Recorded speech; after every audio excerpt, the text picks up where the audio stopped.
ಸ್ವಾಮೀಜಿ ರಾಮದುರ್ಗ ತಾಲೂಕು ಸೇರಿ ಬೆಳಗಾವಿ ಜಿಲ್ಲೆಯ ಎಲ್ಲ 15 ತಾಲೂಕುಗಳಲ್ಲಿ ಟ್ರ್ಯಾಕ್ಟರ್ ಚಾಲಕರು ಟೇಪ್ನಲ್ಲಿ ಜೋರಾದ ಸೌಂಡ್ ಇಟ್ಟು ಹಾಡುಗಳನ್ನು ಹಾಕೋದ್ರಿಂದ ಸಾರ್ವಜನಿಕರ ಆರೋಗ್ಯದ ಮೇಲೆ ದುಷ್ಪರಿಣಾಮ ಬೀರ್ತಾ ಇದೆ ಅಂತ ಶ್ರೀನಿವಾಸ್ ಗೌಡ ಪಾಟೀಲ ಆಕ್ರೋಶ ವ್ಯಕ್ತಪಡಿಸಿದರು.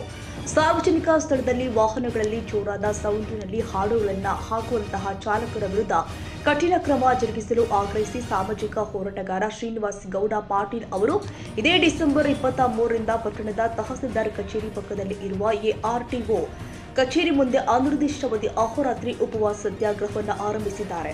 ಈ ಕುರಿತು ಮಾಧ್ಯಮದವರೊಂದಿಗೆ ಮಾತನಾಡಿದ ಅವರು, ಇತ್ತೀಚೆಗೆ ಬೆಳಗಾವಿ ಜಿಲ್ಲೆಯ ರಾಮದುರ್ಗ ಸೇರಿ ಎಲ್ಲ ತಾಲೂಕುಗಳಲ್ಲಿ ಟ್ರ್ಯಾಕ್ಟರ್ ಚಾಲಕರು ರಸ್ತೆಯಲ್ಲಿ ಸಾರ್ವಜನಿಕ ಸ್ಥಳದಲ್ಲಿ ಜೋರಾದ ಸೌಂಡಿನಲ್ಲಿ ಹಾಡು ಹಾಕಿ ಸಾರ್ವಜನಿಕರಿಗೆ ನೀಡುತ್ತಾ ಇರುವ ತೊಂದರೆಗಳು ಮಿತಿ ಮೀರ್ತಾ ಇದೆ.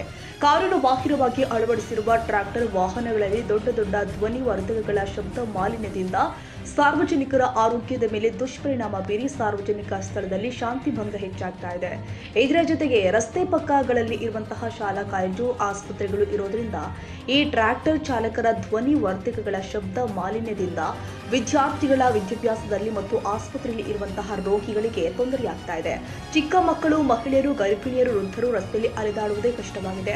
ಸಾರ್ವಜನಿಕರಿಗೆ ಈ ರೀತಿ ಹಲವಾರು ತೊಂದರೆಗಳು ಆಗ್ತಾ ಇರೋದ್ರಿಂದ ಇದರ ವಿರುದ್ಧ ಸೂಕ್ತ ಕ್ರಮ ಕೈಗೊಳ್ಳುವಂತೆ ನಾವು ಕಳೆದ ತಿಂಗಳು ದೂರು ಸಲ್ಲಿಸಿದರೂ ಕೂಡ ಬೆಳಗಾವಿ ಜಂಟಿ ಸಾರಿಗೆ ಆಯುಕ್ತರು ಹಾಗೂ ರಾಮದುರ್ಗ ಆರ್ಟಿಒ ಅವರು ಈವರೆಗೂ ಸೂಕ್ತ ಕ್ರಮ ಕೈಗೊಳ್ಳದೆ ಘೋರ ಕರ್ತವ್ಯ ನಿರ್ಲಕ್ಷ್ಯ ವಹಿಸಿರುತ್ತಾರೆ. ಆದ್ದರಿಂದ ಸಾರ್ವಜನಿಕ ಸ್ಥಳದಲ್ಲಿ ಜೋರಾಗಿ ಸೌಂಡ್ನಲ್ಲಿ ಹಾಡುಗಳನ್ನು ಹಾಕಿ ಶಾಂತಿ ಭಂಗ ಮತ್ತು ಶಬ್ದ ಮಾಲಿನ್ಯ ಮಾಡ್ತಾ ಇರುವ ವಾಹನಗಳ ಮೇಲೆ ಹೆಚ್ಚಿನ ದಂಡ ಹಾಕೋದ್ರ ಜೊತೆಗೆ ಕ್ರಿಮಿನಲ್ ಮೊಕದ್ದಮೆ ಹೂಡಬೇಕು. ಈ ಕುರಿತು ಈಗಾಗಲೇ ಮನವಿ ಸಲ್ಲಿಸಿದ್ರೂ ಕೂಡ ಸೂಕ್ತ ಕ್ರಮ ಕೈಗೊಳ್ಳದೆ ಕರ್ತವ್ಯ ನಿರ್ಲಕ್ಷ್ಯ ವಹಿಸಿದ ರಾಮದುರ್ಗ ಎಆರ್ಟಿಒ ಬಸವರಾಜ್ ಬಾಗಲ್ ಅವರನ್ನ ವಜಾಗೊಳಿಸಿ ಅವರ ಮೇಲೆ ಶಿಸ್ತು ಕ್ರಮ ಜರುಗಿಸಬೇಕು ಅಂತ ಆಗ್ರಹಿಸಿ ನಾವು ಅನಿರ್ದಿಷ್ಟಾವಧಿ ಅಹೋರಾತ್ರಿ ಉಪವಾಸ ಸತ್ಯಾಗ್ರಹವನ್ನು ನಡೆಸಿ ಮತ್ತು ಸಾರಿಗೆ ಇಲಾಖೆ ಅಧಿಕಾರಿಗಳು ಇದರ ಬಗ್ಗೆ ಸೂಕ್ತ ಕ್ರಮ ಕೈಗೊಳ್ಳುವ ತನಕ ನಮ್ಮ ಸತ್ಯಾಗ್ರಹ ಮುಂದುವರಿಯಲಿದೆ ಎಂದಿದ್ದಾರೆ.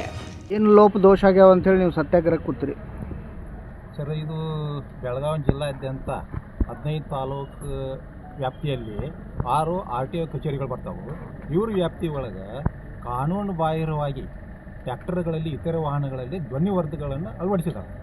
ಅದು ಶಬ್ದ ಮಾಲಿನ್ಯ ಅಡಿ ಒಳಗೆ ಬರ್ತದೆ. ಈ RTO ಅಧಿಕಾರಿಗಳು ಈಗಾಗಲೇ ಇವನ್ನ ತೆರವುಗೊಳಿಸೋ ಕ್ರಮ ಕೈಗೊಳ್ಳಬೇಕಾಗಿತ್ತು. ಅದು ಕೂಡಿಸ್ಲಿಕ್ಕೆ ಅನುಮತಿನೇ ಇಲ್ಲ. ಯಾಕಂದರೆ ಶಬ್ದ ಮಾಲಿನ್ಯ ನಿಯಮಗಳು 2000 ಪ್ರಕಾರ ಅನುಮತಿ ಇಲ್ಲದ ಯಾವುದೇ ಧ್ವನಿವರ್ಧಕಗಳನ್ನು ಹಚ್ಚುವ ಹಾಗಿಲ್ಲ. ಸುಪ್ರೀಂ ಕೋರ್ಟ್ ಆದೇಶ ಕೂಡ ಇದೆ, ಮೋಟರ್ ವಾಹನಗಳ ಕಾಯ್ದೆ ಕೂಡ ಇದೆ.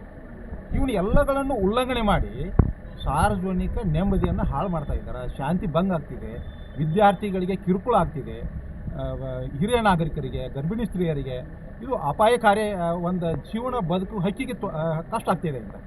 ಅದಕ್ಕೆ ಇವನು ತಕ್ಷಣ ಎಲ್ಲ ಕ್ರಮಗೊಳಿಸಬೇಕಾಗಿತ್ತು. ಆದರೆ ಇಲ್ಲಿವರೆಗೂ RTO ಮತ್ತು ARTO ಅಧಿಕಾರಿಗಳು ಬೆಳಗಾವಿ ಜಿಲ್ಲೆಯಾದ್ಯಂತ ಯಾವುದೇ ಕ್ರಮ ಇಲ್ಲಿವರೆಗೆ ತಗೊಂಡಿಲ್ಲ ಇವರು. ಮತ್ತು ಇವು ಈಗಾಗಲೇ ಪರಿಸರ ರಕ್ಷಣಾ ಕಾಯ್ದೆ ಅನ್ವಯ ಸುಮಾರು 1 ಲಕ್ಷ ರೂಪಾಯಿವರೆಗೂ ದಂಡ ವಿಧಿಸಕ್ಕೆ ಇದೆ. ಇವರಿಗೆ 5 ವರ್ಷ ಜೈಲು ಶಿಕ್ಷೆ ಇದೆ. ಇವು ಎಲ್ಲ ಕ್ರಮ ಆದರೂ ಕೂಡ ಭಯದಿಂದ ಇವನು ಅಪರಾಧಗಳು ಆಗೋದಿಲ್ಲ. ಅದಕ್ಕೆ ಇವ್ರು ಇಲ್ಲಿವರೆಗೂ ಇವನು ಬ್ಲ್ಯಾಕ್ ಮೇಲ್ ಮಾಡಿದ್ದಾರೆ ಇವನು ಸೆಕ್ಷನ್ಗಳನ್ನು RTO ಅಧಿಕಾರಿಗಳು. ಹೀಗಾಗಿ ಅಪರಾಧಗಳು ಹೆಚ್ಚಾಗತ್ತಾವೆ, ಧ್ವನಿವರ್ಧಕಗಳು ನಿಷೇಧ ಆಗ್ತಾ ಇಲ್ಲ, ಶಬ್ದ ಮಾಲಿನ್ಯ ಕಡಿಮೆ ಆಗ್ತಾ ಇಲ್ಲ.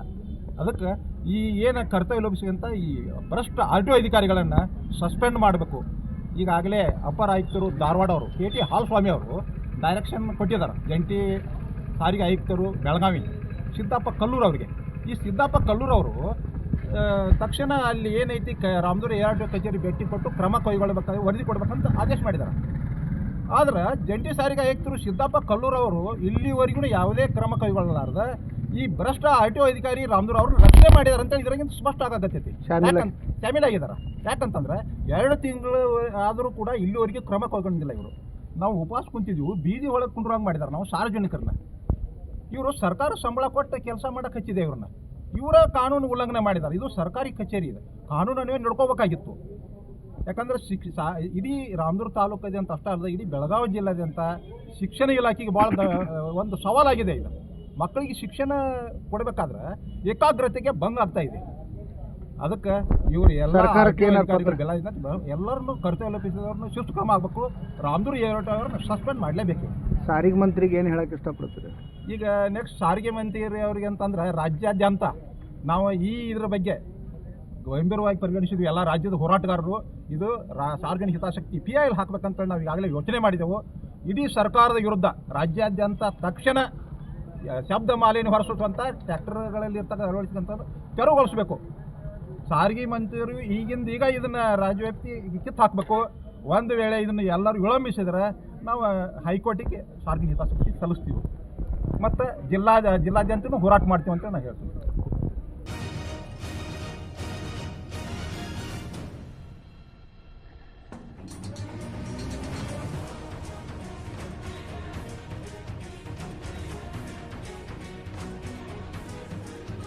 ಈ ವಿಡಿಯೋ ನಿಮಗೆ ಇಷ್ಟವಾದರೆ ಲೈಕ್ ಮಾಡಿ. ಇನ್ನಷ್ಟು ಹೀಗೆ ಆಸಕ್ತಿದಾಯಕ ವಿಡಿಯೋಗಳನ್ನು ಪಡೆಯಲು ನಮ್ಮ NTV ನ್ಯೂಸ್ ಚಾನೆಲ್ ಅನ್ನು ಸಬ್ಸ್ಕ್ರೈಬ್ ಮಾಡಿ. ಪಕ್ಕದಲ್ಲಿ ಇರುವ ಬೆಲ್ ಐಕಾನ್ ಅನ್ನು ಒತ್ತಿ. ನಿಮ್ಮ ಬೆಂಬಲವೇ ನಮಗೆ ಸ್ಫೂರ್ತಿ.